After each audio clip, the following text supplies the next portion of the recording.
നരേന്ദ്രമോദി സർക്കാർ അധികാരത്തിൽ വരുമ്പോൾ ഈ രാജ്യത്ത് വിളയാടിയിരുന്ന രാജ്യവിരുദ്ധരും വിഘടനവാദികളും ഇന്ന് ഇല്ലാതായിക്കൊണ്ടിരിക്കുന്നു എന്നാണ് തന്നെ വേണം പറയാൻ. ഉറച്ച സംസാരവും ലളിതമായ പ്രവൃത്തിയുമല്ല വേണ്ടത്. മുൻ സർക്കാരുകളെ അപേക്ഷിച്ച് നരേന്ദ്രമോദി സർക്കാർ അധികാരമേറ്റെടുത്തപ്പോൾ ഉറച്ച ശബ്ദത്തിനപ്പുറം പ്രവൃത്തിയിലാണ് വിശ്വസിച്ചത്. അതായത് വിഘടനവാദികൾക്കും രാജ്യവിരുദ്ധർക്കും തീവ്രവാദികളോടും യാതൊരു സഹിഷ്ണുതയുമില്ല, സീറോ ടോളറൻസ് എന്ന നയവുമായി മോദി സർക്കാർ വന്നു. ആദ്യമെടുത്ത തീരുമാനം രാജ്യത്തെ കാർന്നു തിന്നുന്ന നക്സലിസം പൂർണ്ണമായി ഇല്ലാതാക്കുക എന്നുള്ളതായിരുന്നു. 2026 മാർച്ച് 31 മുൻപ് രാജ്യത്തെ നക്സലുകൾ പൂർണ്ണമായി തന്നെ ഇല്ലാതാകും. ഇപ്പോൾ തന്നെ 94% നക്സലിസവും ഇല്ലാതായിരിക്കുന്നു. ഇതിന് നേതൃത്വം നൽകിയത് ആഭ്യന്തരമന്ത്രി അമിത്ഷാ ആയിരുന്നു.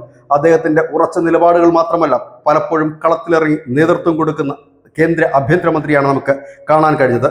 അതിൽ ഏറ്റവും വലിയ ഓപ്പറേഷനായിരുന്നു ഓപ്പറേഷൻ ഖഗാർ. ഖഗാറിലാണ് നൂറുകണക്കിന് ഏതാണ്ട് 126 നക്സലുകൾ കൊല്ലപ്പെട്ടു. അനവധി പേർ കീഴടങ്ങി, സ്ഫോടക വസ്തുക്കളടക്കം പിടിച്ചെടുത്തു. 2014 നരേന്ദ്രമോദി സർക്കാർ അധികാരമേൽക്കുമ്പോൾ 35 ജില്ലകളിലായി 126 ഇടങ്ങളിലായിട്ട് നക്സലുകളുടെ ആക്രമണം വ്യാപകമായിരുന്നു. ഇന്നത് ചുരുങ്ങി 6 ജില്ലകളിലും നാമമാത്രമായ തുരുത്തുകളിലുമായി. നക്സലുകൾ തകർന്നടിഞ്ഞ മണ്ണിൽ ഇന്ന് ആശുപത്രികളും സ്കൂളുകളും സർക്കാർ പണിതുയർത്തി, വൈദ്യുതി എത്തിച്ചു.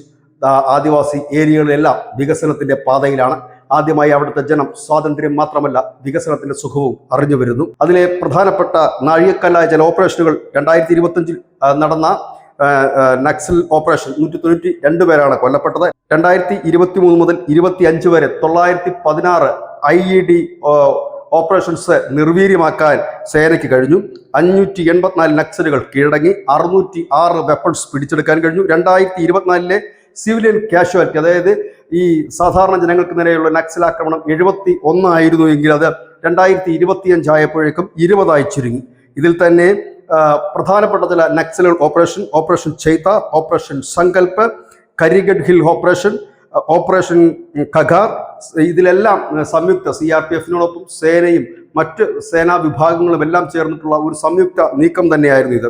ഇതിലൂടെ പ്രധാനപ്പെട്ട നക്സൽ മാവോയിസ്റ്റ് സംഘടനയായ CPI മാവോയിസ്റ്റ് സംഘടന പൂർണ്ണമായി ഇല്ലാതായി. രാജ്യത്ത് അവശേഷിക്കുന്ന ചുവപ്പ് ഭീകരതയുടെ തലവനായ CPI മാവോയിസ്റ്റിന്റെ ജനറൽ സെക്രട്ടറി നബാല കേശവ റാവു കൊല്ലപ്പെട്ടു.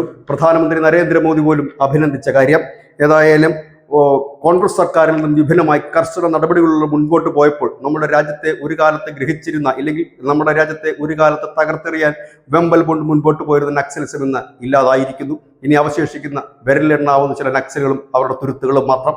News desk, news India Malayalam.